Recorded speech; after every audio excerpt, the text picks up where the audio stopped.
प्रश्न है, त्रिभुज एबीसी में बिंदु डी और ई क्रमशः भुजा बीसी एबी पर इस प्रकार स्थित है कि कोण एसीबी बराबर कोण डीईबी है। फिर ये वैल्यू दे रखी है, बीसी की लंबाई बतानी है। देखो त्रिभुज एबीसी है, ये त्रिभुज एबीसी,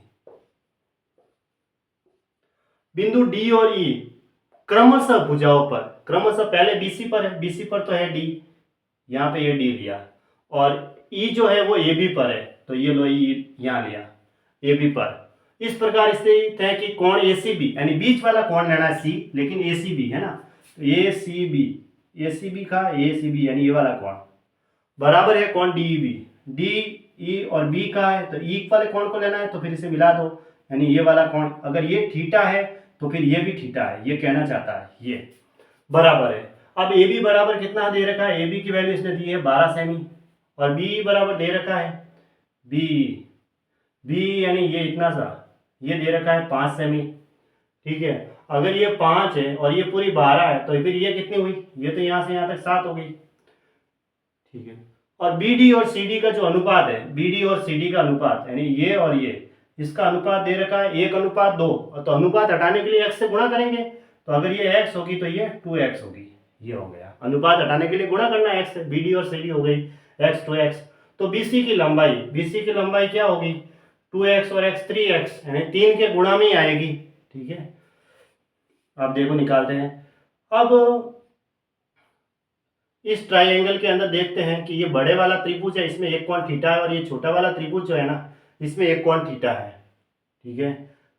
अब बड़े वाले बराबर है ये दोनों कोण, तो बड़े वाले त्रिभुज में ये जो कोण बी को अगर मैं अल्फा दूं, तो छोटे वाले त्रिभुज में इसमें भी कोण बी को अल्फा ही दे, तो ये कोण उभयनिष्ठ कोण हो गया दोनों के लिए। क्या हुआ, उभयनिष्ठ हुआ, उभयनिष्ठ है, तो फिर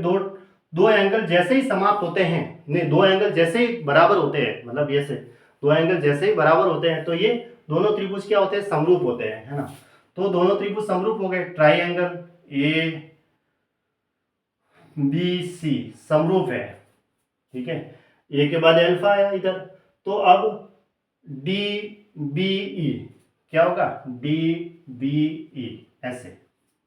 इस तरीके से ये दोनों त्रिभुज समरूप हो गए, क्योंकि एक तो ये वाला जो हम बड़ा त्रिभुज ले रहे थे उसमें ये कोण थीटा है, और छोटा वाला त्रिभुज ले रहे थे ये कोण भी थीटा है, दोनों बराबर है, पहले इसने दे दिया है। दूसरी स्थिति क्या है, बड़ा वाला त्रिभुज में अगर ये कोण बी है, तो छोटे वाले कोण त्रिभुज में भी ये कोण बी है, तो ये कोण तो उभयनिष्ठ हो गया, तो दो एंगल हैं वो बराबर हो गए, तो ये दोनों त्रिभुज समरूप हो गए। अब समरूपता यानी सिमिलरिटी रूल्स लगा दो, जिससे कि हमें इसकी लेंथ मिल जाएगी, जो भी है बीसी की लंबाई ज्ञात करनी है। तो अब बीसी की लंबाई ज्ञात करनी है, तो एक तो मैं ले लेता हूं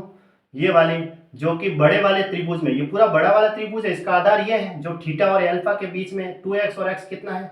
3x है, थीटा और अल्फा के बीच में। अब छोटे वाले त्रिभुज में थीटा और अल्फा के बीच में क्या है, छोटे वाले त्रिभुज में थीटा और अल्फा के बीच में 5 है, बराबर, ठीक है। बड़े वाले त्रिभुज में थीटा के सामने क्या है, थीटा के सामने हमें 12 दे रखी है, पहले बड़ा वाला त्रिभुज दिया था, तो इस बार भी बड़ा वाला त्रिभुज लेंगे सबसे ऊपर, और थीटा के सामने क्या है 12 है। अब छोटे वाले त्रिभुज में भी क्या लेना है, थीटा के सामने क्या है x है।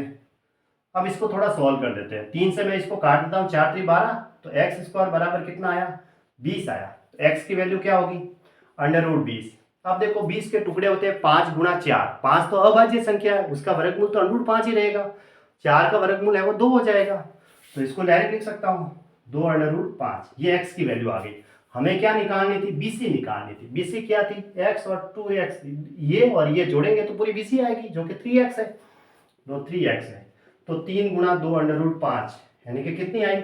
6√5 सेंटीमीटर, ये इसका आंसर हो गया, यानी ऑप्शन सी राइट है, ऐसे, ठीक है। तो ये इसका आंसर आ गया कौन सा 6√5, ऑप्शन सी राइट है, ठीक है। अब त्रिभुज एबीसी में डी रेखा बीसी पर एक ऐसा बिंदु है कि त्रिभुज एबीसी लेते हैं, ये लो एक त्रिभुज है एबीसी, ए बी और सी, रेखा बीसी पर एक बिंदु है ना, डी जो है वो रेखा बीसी पर एक ऐसा बिंदु है, ये लिया, फिर इसको ऐसे मिला दो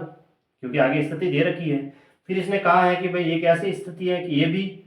बटा बी डी करो बराबर ए सी बटा डी सी करो, बात एक ही हुई। इसको यहाँ ला दो और उसको वहाँ ले भेज दो, कोई फर्क पड़ा क्या, बी डी को इसके नीचे लाया तो ए बी बटा बी डी आया, मतलब ये बटा ये, और AC बटा DC आया।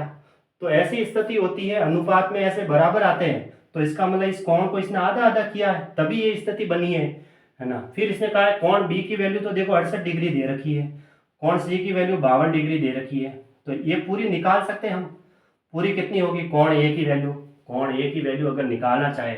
BAC पूरा कोण है ना, कोण BAC, लो BA और C लिख देता हूँ, पूरा कोण। तो त्रिभुज के तीनों कोणों का 180 डिग्री होता है, तो 52 और 68 को जोड़ दो और 180 में से माइनस कर दो, तो 8 में 2 10 नहीं 120 हुआ। 120 यानी 180 में से देखो 68 प्लस 52 करेंगे ना, 68 प्लस 52 तो कितना आ रहा है, ये माइनस किया तो 120 डिग्री नहीं, ये आया 60 डिग्री, ठीक है।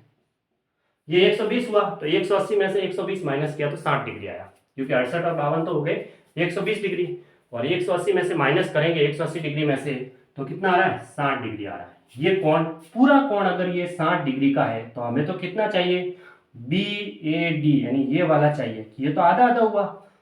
तो फिर कोण BAD कितना होगा, 60 डिग्री का आधा कर दो ऐसे, तो कितना आया 30 डिग्री। तो 30 डिग्री इसका आंसर हुआ, क्योंकि हमें सिर्फ यही कोण पूछा है BAD ये वाला, तो 30 डिग्री यानी ऑप्शन डी इसका राइट आंसर है। क्या राइट आंसर है, ऑप्शन डी 30 डिग्री। ऐसे ऐसी स्थिति बनती है, तो इसका मतलब इस आगे वाले कोण को, जो ऊपर वाला शीर्ष वाला कोण है, इसको आधा आधा किया है, एंगल बाइसेक्टर किया और सामने वाले को मिलाया है, तब ये बटा ये बराबर ये बटा ये होता है, ऐसे तो पता चल जाता है ना।